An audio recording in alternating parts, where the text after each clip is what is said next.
Brought to you by Agilus Diagnostics.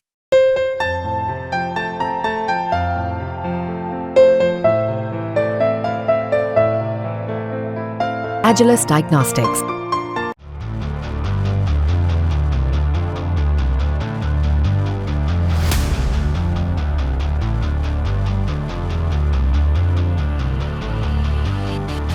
Jammu Kashmir में आगामी विधानसभा चुनाव ने एक बार फिर पाकिस्तान को उसकी पुरानी हरकतों पर ला खड़ा किया है। जब जब घाटी में लोकतंत्र की जड़ें मजबूत होती है तो पाकिस्तान के दिल में दर्द उठता है। पिछले कुछ सालों में भारत ने जिस तरह से कश्मीर में आतंकवाद का सफाया किया वो पाकिस्तान की आंखों में कांटों की तरह चुभ रहा। यही कारण है कि चुनाव के इस महत्वपूर्ण दौर में पाकिस्तान ने अपने आतंकियों को घाटी में भेजने का षड्यंत्र रचने की कोशिश की है। दरअसल उत्तरी कश्मीर के कुपवाड़ा जिले के तंगधार सेक्टर में भारतीय सेना ने पाकिस्तान के आतंकियों की एक बड़ी साजिश को नाकाम कर दिया। एलओसी के पास स्थित इस इलाके में पाकिस्तान से आए आतंकियों की एक टोली ने घुसपैठ की कोशिश की, लेकिन भारतीय सेना की चौकसी ने उनके मंसूबों पर पानी फेर दिया। सेना को पहले से ही इनपुट मिले थे कि आतंकियों की एक टोली इस इलाके से घुसपैठ कर सकती है। इनपुट्स के आधार पर सेना ने पहले ही सतर्कता बढ़ा दी थी और जवान मोर्चा संभाले हुए थे।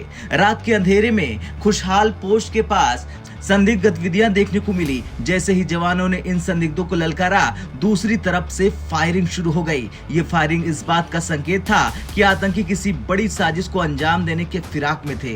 सेना ने बिना समय गवाए जवाबी कार्रवाई शुरू कर दी और पूरे इलाके की घेराबंदी कर दी ताकि आतंकी अंधेरे का फायदा उठाकर भाग न सके।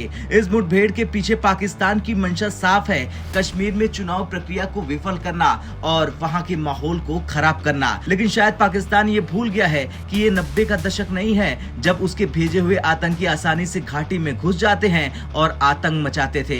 अब भारत के पास न सिर्फ बेहतर खुफिया नेटवर्क है बल्कि सीमा पर सेना की तैनाती भी अत्यधिक मजबूत है। सेना के जवानों की सतर्कता और त्वरित कार्रवाई ने एक बार फिर से साबित कर दिया कि पाकिस्तान की ये कायराना हरकतें अब सफल नहीं हो सकती। इस मुठभेड़ के दौरान सेना ने अभी तक आतंकियों को घेर कर रखा है और जब तक इस घुसपैठ की कोशिश को पूरी तरह से नाकाम नहीं कर दिया जाता है तब तक कार्रवाई जारी रहेगी। सेना के इस त्वरित और सटीक कार्रवाई ने एक बार फिर से साबित कर दिया कि भारत अपनी सीमाओं की सुरक्षा के लिए पूरी तरह से प्रतिबद्ध है और किसी भी चुनौती का सामना करने के लिए तत्पर है। बता दें, जम्मू कश्मीर में आगामी चुनाव के दौरान पाकिस्तान द्वारा आतंकियों को भेजना कोई नई बात नहीं है। जब जब कश्मीर में लोकतांत्रिक प्रक्रिया को मजबूती मिलती है, पाकिस्तान के हाथ पांव फूल जाते हैं। उसे ये डर सताने लगता है कि कहीं कश्मीर में शांति स्थापित न हो जाए और उसकी आतंकवादी गतिविधियों का पर्दाफाश न हो जाए। इसलिए वो चुनाव के समय ऐसी घुसपैठ की कोशिशें कराता रहता है, लेकिन हर बार भारत की सेना और खुफिया एजेंसियां उसकी इन नापाक हरकतों का करारा जवाब देती हैं। खैर, इस मुठभेड़ में एक बार फिर से साबित हो गया कि पाकिस्तान अब भी आतंकवाद का पोषक बना हुआ है और कश्मीर में शांति के प्रयासों को नुकसान पहुंचाने की कोशिश कर रहा। लेकिन उसे ये भी समझ लेना चाहिए कि अब भारत बदल चुका है। अब न सिर्फ हमारी सेना पहले से ज्यादा ताकतवर है बल्कि हमारे जवान भी पूरी तरह से तैयार है। पाकिस्तान की इन कायराना हरकतों का अब कोई असर नहीं होगा। भारत ने हर मोर्चे पर उसे मात दी है और आगे भी मात देता रहेगा। कश्मीर में शांति स्थापित होगी और पाकिस्तान की हर साजिश विफल होगी।